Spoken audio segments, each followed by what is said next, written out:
it's really exciting, and it seems prophetic.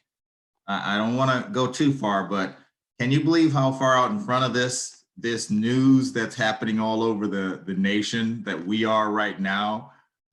We're sitting together talking about what the president actually mentioned yesterday, and that, we need to train more cybersecurity people, to help save. And I think most of you have seen that information, but I work at HUD. I'm the community liaison for HUD. And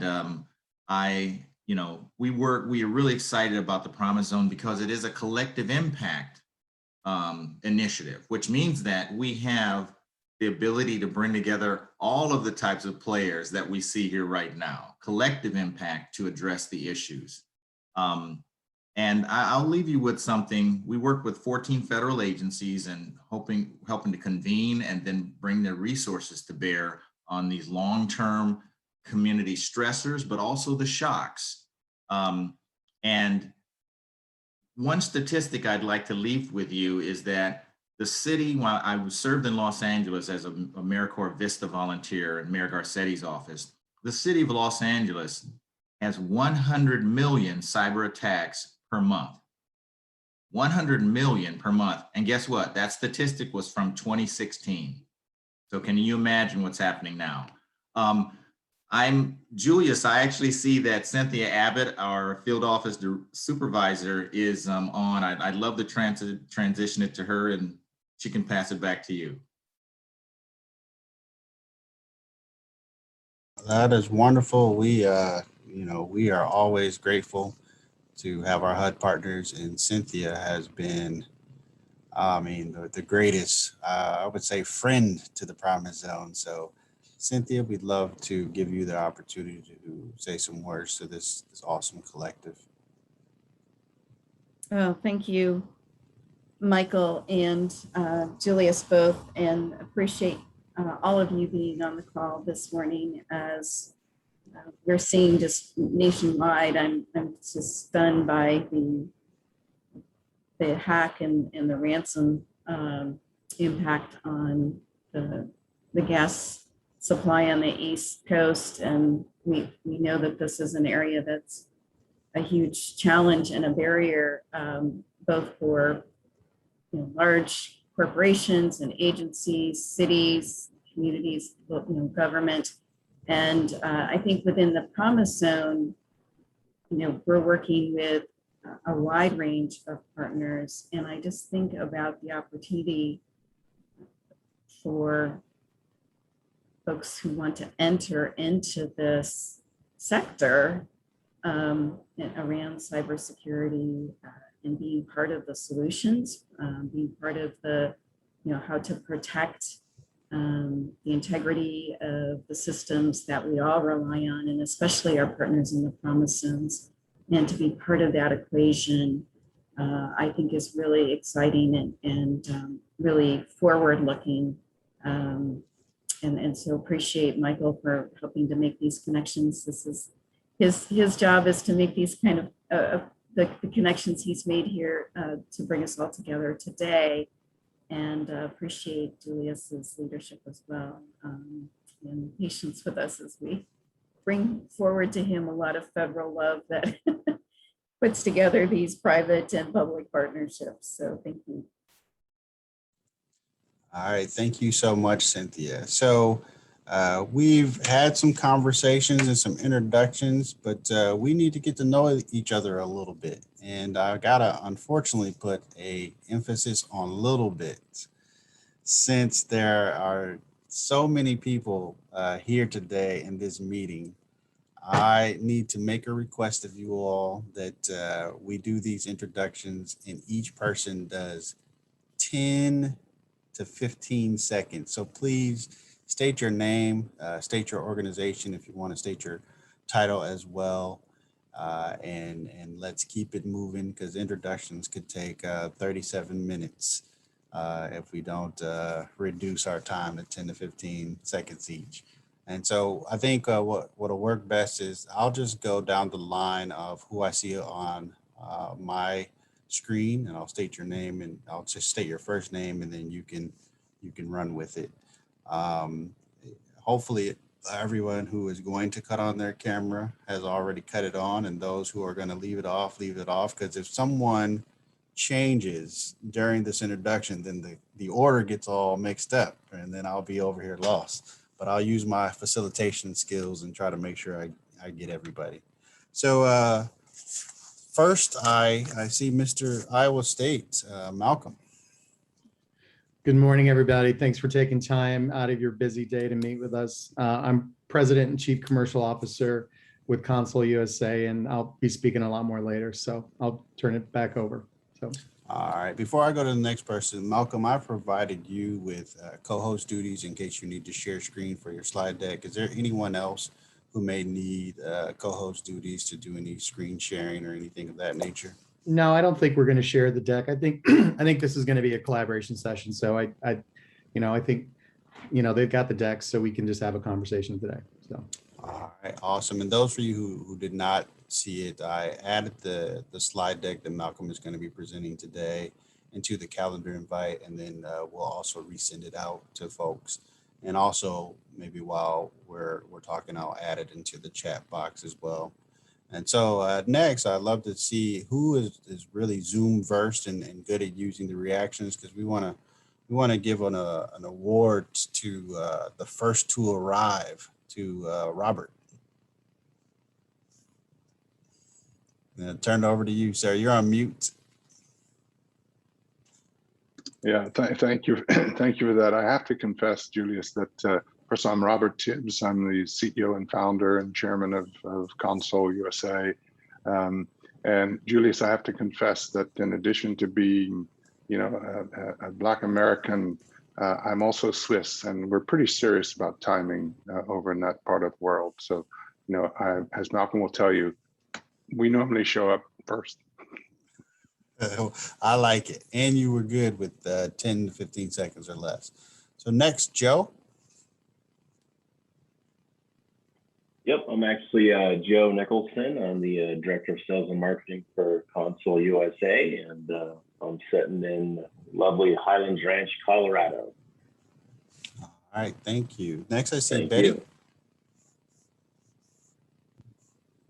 Good morning, everyone. My name is Betty Lowe. I work for the Sacramento Municipal Utilities District in Sacramento. We're a public, not-for-profit utilities district and committed to the Promise Zone here in Sacramento, as well as collaborative. So we're excited to be a part of this conversation around cybersecurity. As you can imagine, public utilities is also one of those hot topics that often cybersecurity is a target for. So glad to be here. Thank you so much. And next we have Sienna. Good morning, everyone. I am Sienna Daniel, and I oversee growth and impact for Generation in the U.S., based in Columbus, Ohio, and I'm very excited to speak with all of you today. All right, thank you. Anatina. Good morning, everyone. I'm Anatina Tibbs, Chief of Staff at ConSol USA, and I'm also very, very thrilled to be here today with you all. All right, next I see Derek. Hi, good morning, everyone. My name is Derek Kirk. I'm the Regional Business Development Specialist for the Greater Sacramento region within the Governor's Office of Business and Economic Development. All right, next I see Sonia.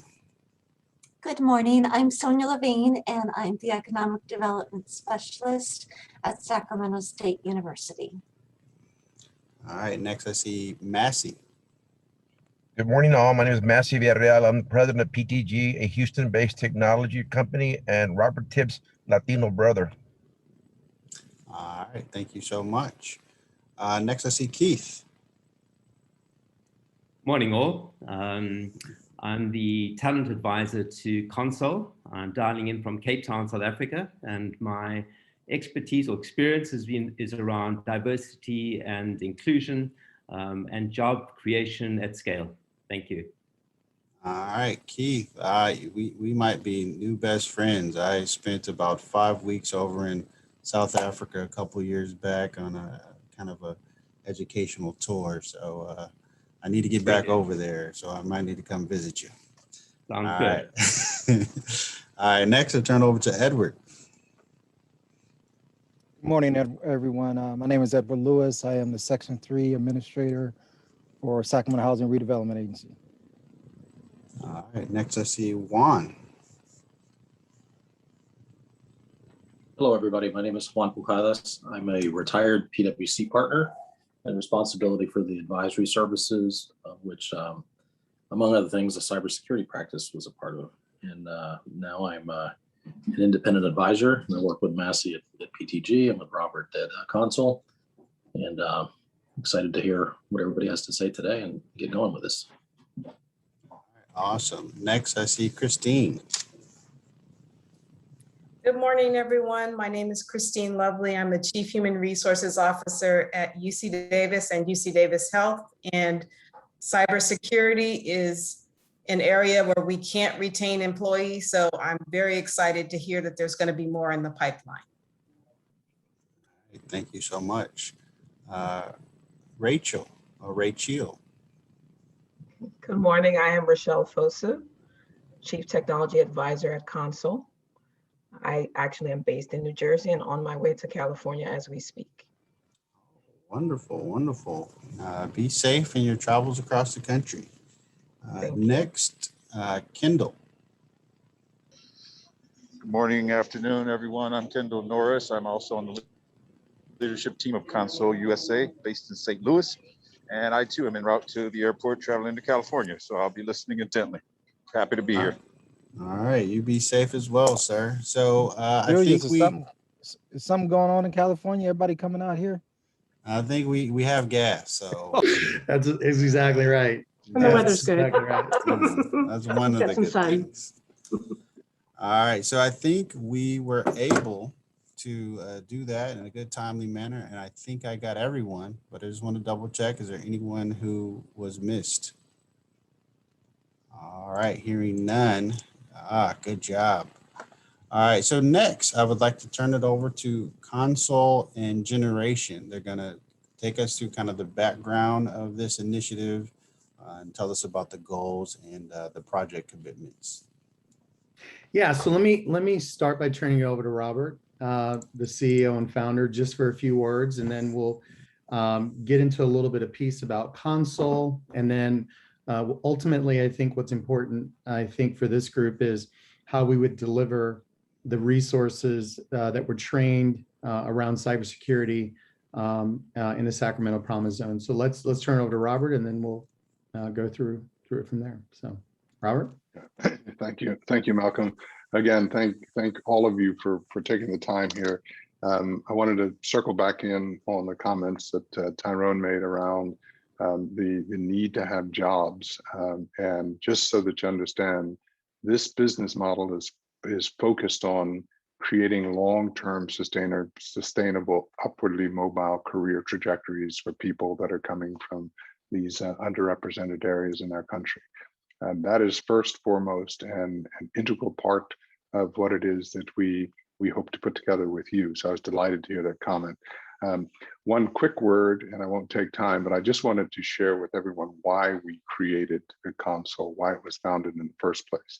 As I mentioned in my short introduction, that I am American, born a poor kid in New Jersey, high school dropout, and had this amazing life that took me to Switzerland and South Africa and Asia. And coming back to the US, we saw that the Promise Zone in Sacramento is representative of areas across this country. And there are literally millions of young people and people that are not so young that are being left aside, and it's hurting our country. It literally is. We cannot be able to address the needs that we have to protect ourselves, to thrive, because we are leaving this treasure trove of talent to the side.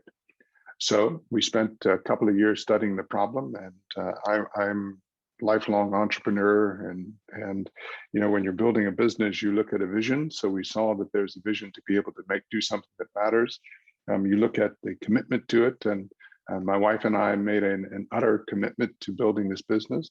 You need to have the competence to be able to do it, and Julius, you mentioned that just the timing of all of this, it is just wildly ironic that the previous business we built was a business that was a global center of excellence, delivering services to who?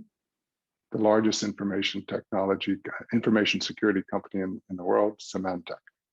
We built that business, built the center in Switzerland with subsidiaries in Singapore and Tokyo and here.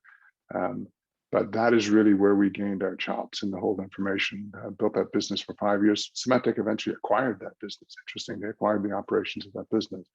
The first technology partner that we signed as ConSol, also in the identity and access management space. It helps that the CEO of that business was formerly the global head of consumer business for Symantec, so it helps to have friends. But I just want to say, and I'll hand it back to you, Malcolm. For me, I represent this discussion with an utter commitment of doing something that I think can be, first of all, phenomenal and timely. I think we can build, I wrote a note to Michael a couple of weeks ago that said we should put a pilot up that has at least 100 people in that pilot, but our objective should be able to build something that is a pilot for the country out of Sacramento, and the ability to build an operations center in Sacramento that has 1,000 or so people working in that, in robustly upwardly mobile careers in cybersecurity would be phenomenal. And I think would address the comments that President Biden made yesterday, but most importantly, address the impact that's so required in the lives of the young people that are in that Sacramento community. I'm all about it. My team is all about it. Malcolm, I'll flip it back to you. Perfect. Thank you. Thank you, Robert. I'll go back to a comment Christine made, which is it's very, very hard to find cybersecurity professionals with the right skills.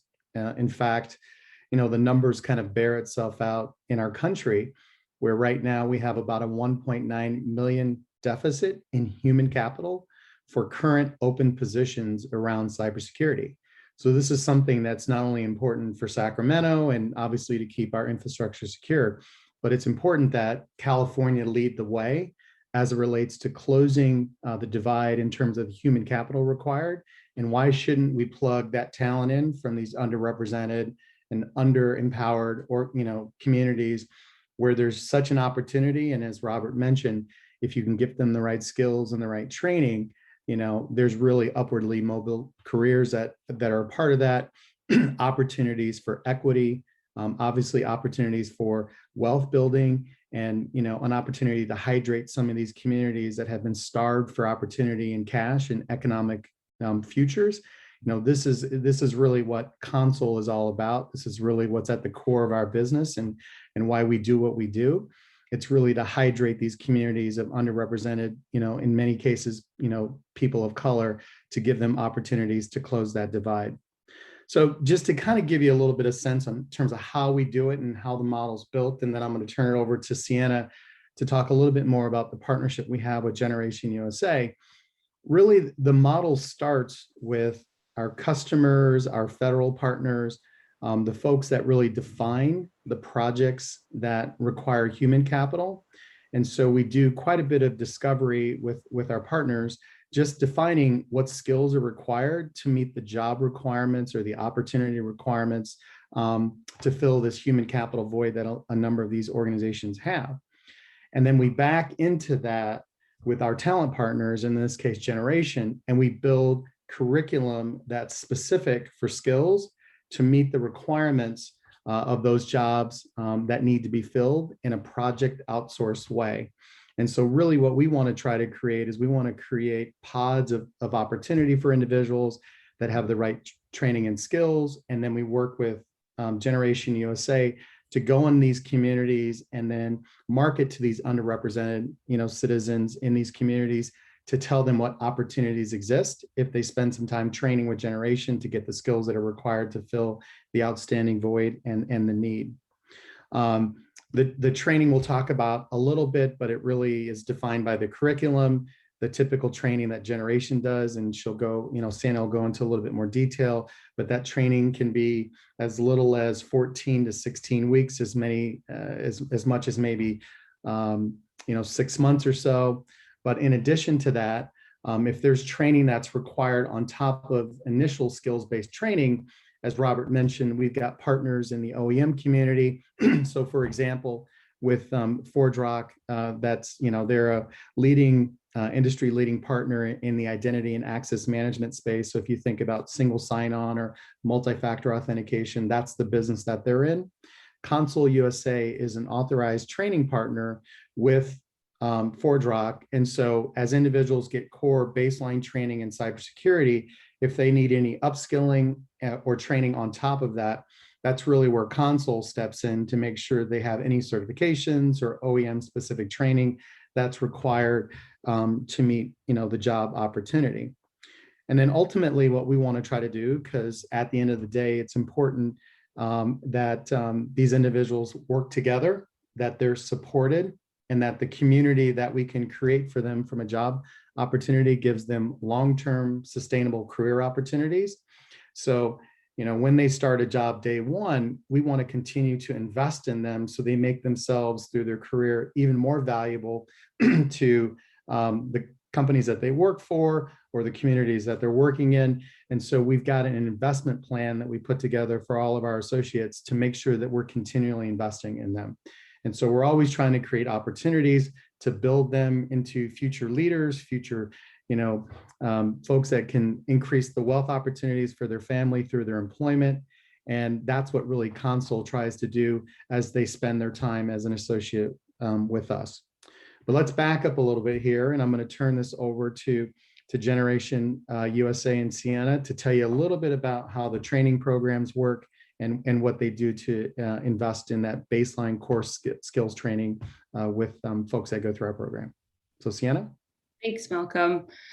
So just a little bit of really quick background on Generation. Generation was founded 6 years ago by McKinsey & Company.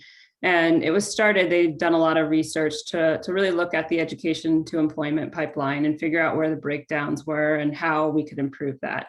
And what they found was that there were a lot of organizations that were actually addressing this already, but they were not addressing it in a way that was scalable. So that's what kind of initiated the function of Generation. It started in 5 countries. The US was one of those countries. We are now in 13 countries across the globe. And here in the US, we are now a separate 501c3 and are currently in 15 cities. So what we are doing right now, and part of this, I'm not sure how much has been shared, but we recently, towards the end of last year, secured a partnership with Verizon. And what we're doing in partnership with Verizon, they provided a lot of funding to enable us to actually scale. A lot of this was obviously in response to the pandemic and a lot of what was happening in the country at the time. And they saw the opportunity to invest in the work that we were doing so that we could reach a lot more individuals across the US and help them, just as Malcolm said, very similar mission, getting them the skills and the training that they need to be prepared for jobs of the future and to help them to really build a sustainable pipeline of talent for employers, but then also to build that longevity for learners so that they're not just going into entry-level positions and being capped there, but we want to make sure that we are really providing them with the groundwork and the foundation that they need to be successful for a long time. So the way that our program, what we do, the way that it works is when we're thinking about going into a city, obviously in partnership with Verizon, we're looking at both sides. So what are the qualifications that Generation is looking for? What are the things that Verizon needs to see in order for this to be successful? But really one of the biggest things we need is demand. If there aren't jobs there, if there are not employers that are invested in the work that we're doing, it doesn't matter what other factors are there. It does not make sense for us to go there. It's not going to be successful. We've seen in cities where we have employers that say that they do have demand, but the bottom line is they're not really invested in working with the population that we serve, not successful. So we really want to make sure that we have those jobs secured up front. And by secured, it means that they understand the learners that we are training, the skill set that they're coming in with, and they are 100% on board with supporting them and supporting the work that we do. Once we have secured that, the next thing that we want to do is really make sure that we have a population there that we can serve. So again, you might find cities where there are jobs there and they're willing to work with the population that we serve, but there's not enough of that population there to really make an impact. So once we've had all of that figured out, then we do what we call activity mapping.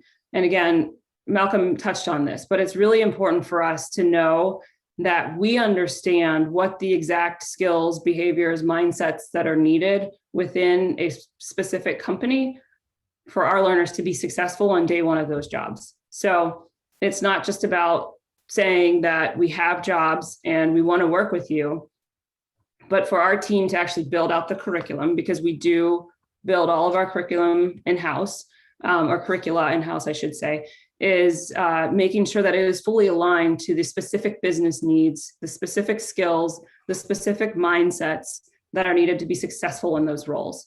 So it can start with conversations with the HR team, with your CIOs, CTOs, but at the end of the day, we have to spend time with the line managers. We have to spend time with the folks that are currently in those jobs. We do observations. Before the pandemic, we would actually spend 2 to 3 days in those businesses observing these folks. So it's not just about having conversations with them, but it's also about standing back and watching. What are the behaviors? What are they doing? Are they working closely with their peers? Is it more of an individual role? Do we need to focus more on a growth mindset and persistence rather than future orientation and personal responsibility? Like, what are the things that we really want to make sure are incorporated into the curriculum to make our learners successful? With the curriculum build, I think another thing that's really important, a lot of times you'll find that with training programs, you'll have your technical skills that are being, that our learners are getting, and then you have your soft skills. For generation, part of what we consider sort of the secret sauce is that it's all woven together.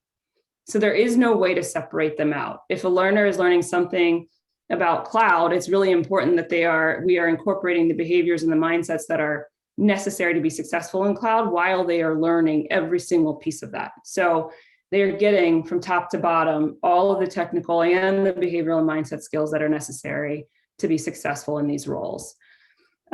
So once that's all been completed, another thing that's kind of happening simultaneously is that we have another team that works with community colleges. So for the delivery of our program, part of what makes it possible to scale, financially possible to scale, and also what makes sense in these communities in terms of tapping into populations that are currently not being served, is to work with some of the entities that are already there.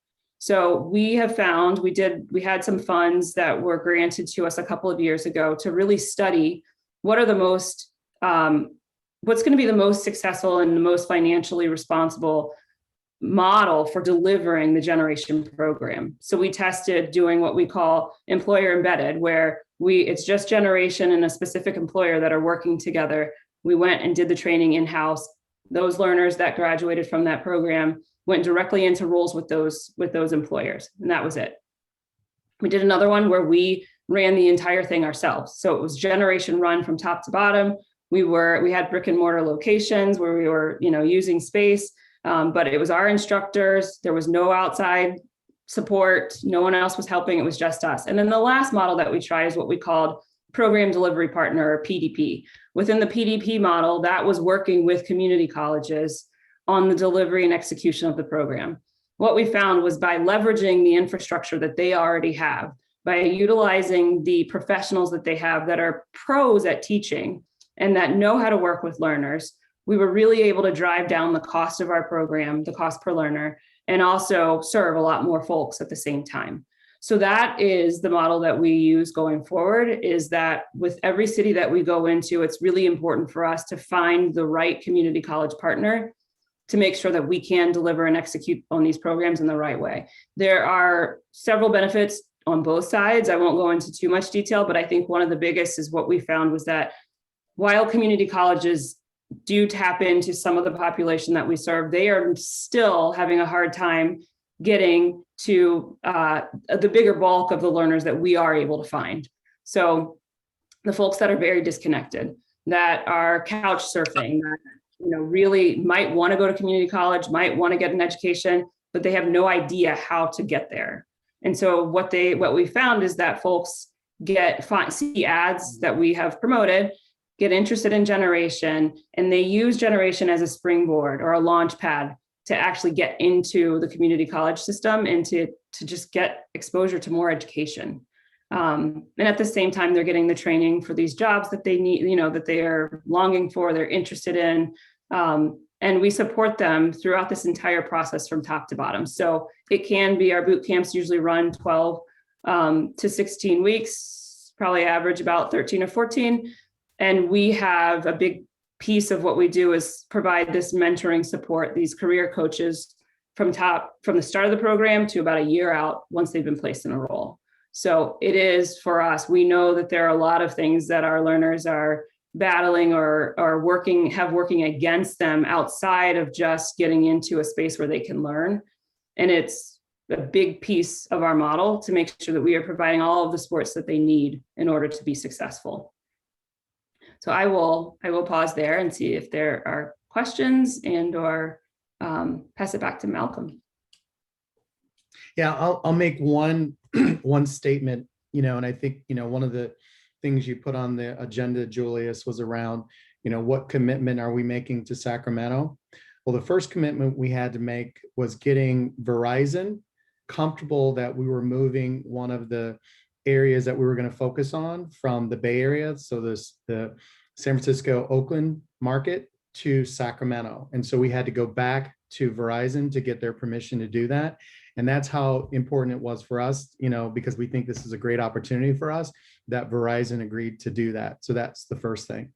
And I think the second thing is, and I think I would pass this back over to the stakeholders from the Sacramento PZ and folks who are invested in seeing this program be successful, is that you kind of understand that, we are, a collective, both Generation and ConSol, willing to move resources into the Sacramento area to meet the requirements. But what's going to, have to come, back towards us, as the folks that are going to deliver the training and obviously manage the associates when they get done with the program, is that we need community partners like UC Davis, and we need, SMUD and other organizations within the Sacramento area to actually, contract with us to bring these folks on staff to be able to support projects for the community. So, it's got to definitely be a public and private partnership.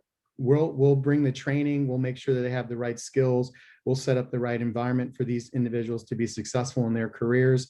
We need you, Sacramento, to bring these opportunities to your key stakeholders internally so that we can sign contracts and then build sustainable careers for these individuals. So I would turn that back over to Julius for you to kind of look at the commitments from the Sacramento team and the Sacramento stakeholders to see kind of how we could proceed from there. So.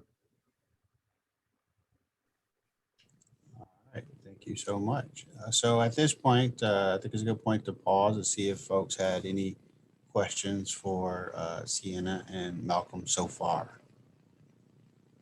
Any thoughts, any questions?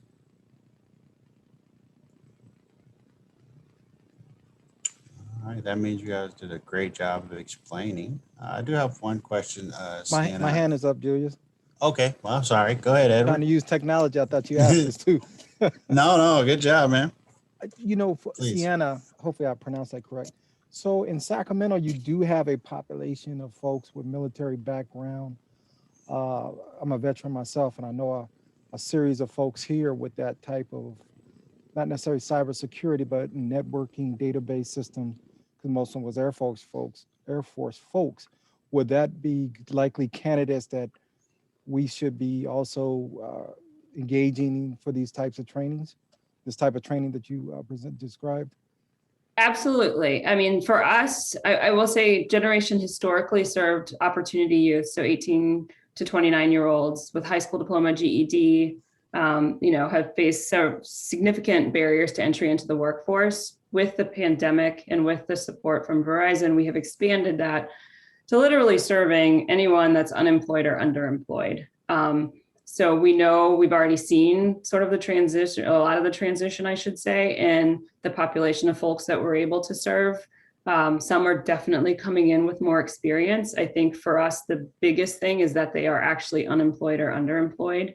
and that there is a real benefit to them joining Generation and ConSol in this work. So we just really want to make sure it's not folks that have access to resources and are, for lack of a better term, taking advantage of this opportunity to have this free education and free support to find work when they could do it on their own, and they're just choosing not to. So it is about uplifting those that really don't have that access. Edward, it's Robert here. Just to say that for ConSol, the veteran community is an absolute target community for us. Thank you for your service. I too am an Air Force veteran, and as I mentioned, joined the military as a high school dropout, left with as a summa cum laude graduate from Technology Institute, State University of New York.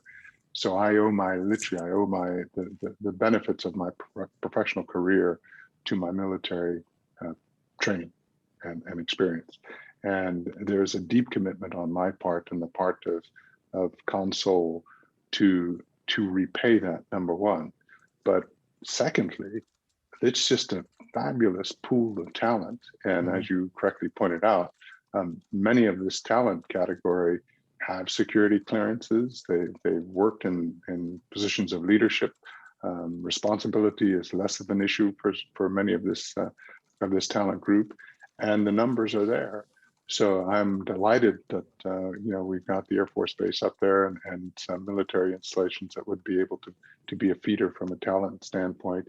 And nothing would please me more than for us to be able to build a cybersecurity operations center in Sacramento that really proved to be a template or a model for how this work should be done. And as I mentioned earlier, I don't think it could be more timely than right now. But thank you very much for asking that question. Very excited to, now you've got me hooked up. We're going to work together and make the whole veteran space go bang. Yeah, and I must say thank you. And I say that, and I say that specifically about veterans because we're starting to see a growing population of homelessness or veterans. So that's why, I don't want them to be an afterthought or not on the radar when we think about veterans and who our growing homeless population is including. But I must say I was Army, so don't hold that against me though. Yeah, I'm sorry. I have to, Edward. I'm sorry. Really. Got a lot of battling going on in this meeting so far, but it's good battling. So next, I'd like to turn it over to Colleen Moorhead. She was able to join us a little bit late, but so she'll also do her 10-second introduction before she poses some questions. Oh, hi. Yeah, thank you, Julie. So hello, I'm Colleen Moorhead. I'm actually founder CEO of CyberProud. We launched this nonprofit effort last year to bring training and resources to individuals who are interested in entering a cyber career. And thankfully through a grant from the city of Sacramento through the CARES Act, we'd actually launched a pilot in the fall. So very timely. I have to say, I think I'm grateful that I got the invite for this conversation because absolutely there's a need here in the Sacramento region. And the other thing that we found is that we've got such an amazing talent pool of individuals that once they obtained the training and the certifications are gaining employment. We saw some really great results from our fall cohort, and we are currently onboarding individuals to come into 3 different cohorts, training cohorts now in our spring session. So, but I always say I have some questions about Generation USA, what as it compares to what we see in the sort of across the broad spectrum of education technology companies, different offerings and so forth. And what we try to do is evaluate, again, those industry needs. So we have a composition of local mentors that work directly with our participants to give them an idea of what sort of careers are available now and connect them based upon maybe their past experience. So the veteran example is a great example. We've had some veterans that have come through our program have, you know, different competencies that really enhance their employability. And once they've completed the technical training or that certification, make them even a more amazing candidate. So, but I guess that's one of my questions is, for the program, how do you really work directly with the industry within that region? So when we're talking about the greater Sacramento region, we know that it's not sector specific, that it cuts across healthcare, IT, public sector, sort of all of those sectors. So I guess my question would be, how do you really establish those relationships with those industry? Or would you be looking for, let's say, working with our regional partners as an intermediary to help enhance those connections? Yeah, I can start, and then Malcolm, if you have more.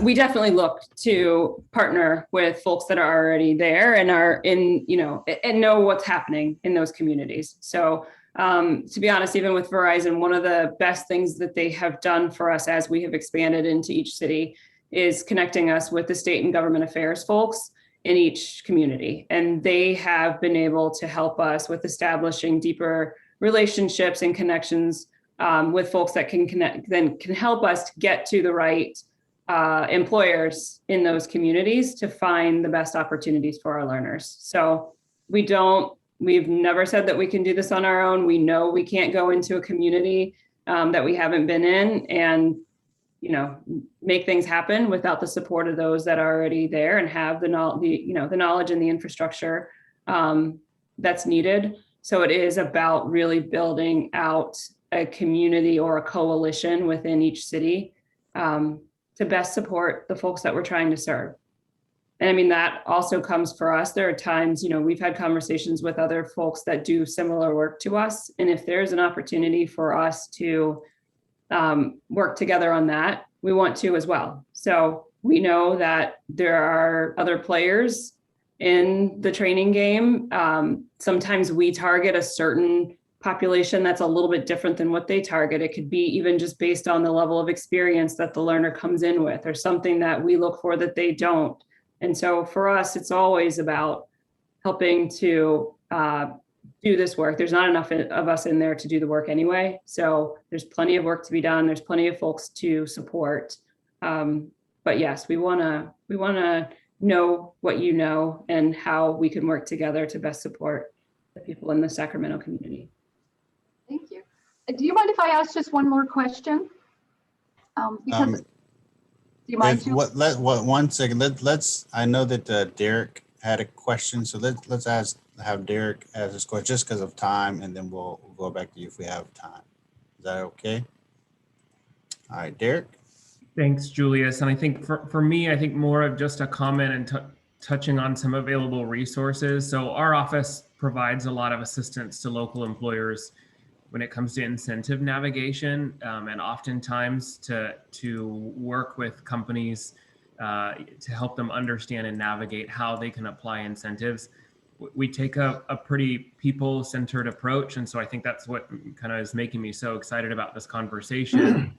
And so I would just reference, there's a couple of different programs I think that could be incentives for employers to participate in this type of programming. Particularly, California has a new employment credit that can reimburse up to 35% of wages for individuals who are veterans, who have been unemployed for 6 months, who are past recipients of the earned income tax credit. And so that type of a program can be, I think, really beneficial in attracting employers to participate in the conversation.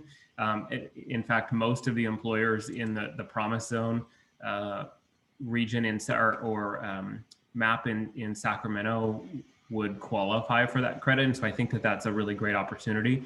The other kind of area that my brain is going into is California has an agency known as the Employment Training Panel, which is an agency funded by a very, very small percentage of the payroll taxes that employers pay for their employees, and that those dollars go into a pot of money, and organizations can and businesses can utilize those funds essentially to pay for things like this, to pay for pre-built programming built specific and tailored specifically to the needs of local companies.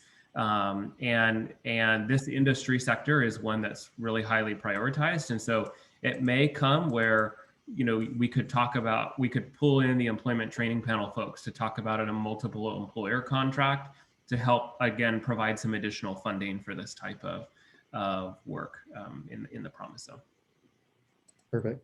Can I make one real comment? You know, Colleen, I think you brought up something, and I'd mentioned it earlier, I think, before you jumped on. There's just such a huge divide right now in terms of the jobs that are left unfilled right now in the cybersecurity space. There's 1.9 million of them that, quite frankly, there's plenty of work for everyone, if that makes sense, in the training and development space. And the way I think we're approaching this, and we've talked to Michael about this, is that especially in some of these areas where both Generation is investing in and ConSol is investing in, we'd like there to be a security operations center where we can build centers of excellence, especially around the security space, that employers could tap into. So what, you know, our thinking is, while, you know, this pilot is 100 individuals that would have specific skills in the cybersecurity space, we'd like to see that accelerated or grow, you know, over a very short period of time into 1,000 folks, right? And if it can be done in Sacramento, then it can be done in St. Louis. It can be done in Atlanta. It can be done in Houston, these areas that we're also investing in.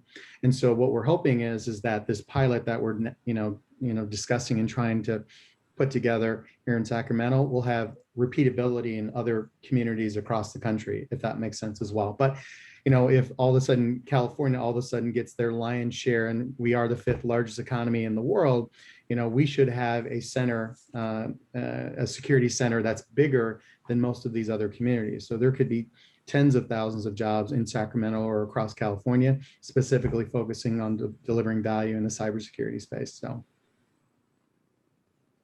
All right, thank you so much for that, Malcolm. So I'm paying attention to the clock, and it is 9:50, now 9:58. It changed while I was speaking. And we want to be respectful of the time that we allotted for this meeting. We knew that this was going to be something to introduce the opportunity and whet the appetite of the folks in the room. I know we need to do the work of having additional meetings and explore things further. So there's a need for maybe us to engage with ConSol and Generation to learn a little more. And then there's definitely a need for us here in Sacramento to convene and start to really punch out what things each partner can bring to the table and which role partners can play. So Michael and I will work together to reconvene or create those meeting opportunities in the very near future. So please, pay attention to your emails and calendar invites. But I'd like to turn over to Michael. I know that you may have had some last comments that you wanted to make before we close things out for today. Thank you, Julius, and thank you everybody for taking the time. And I can feel the energy that you all see the picture and see the possibility. We're out of time, but we wanted to leave you wanting more. So you'll want to have these connections continue. And it's really great to hear about the local, the state, and we'll be working to identify and collaborate with you for federal resources that can help support this vision and portal for Sacramento. And just to leave a note for you, the Promise Zone initiative, there are 22 Promise Zones across the country. They're in both rural, tribal, urban areas, and they have the same type of collective support system that can make this a model that can be replicated, as Julius mentioned. So really appreciate you taking the time. And I know that there are other people who have questions and comments. So if you send those to Julius, he can make sure those get out to our different participants. But thank you so much. And we look forward to moving this forward.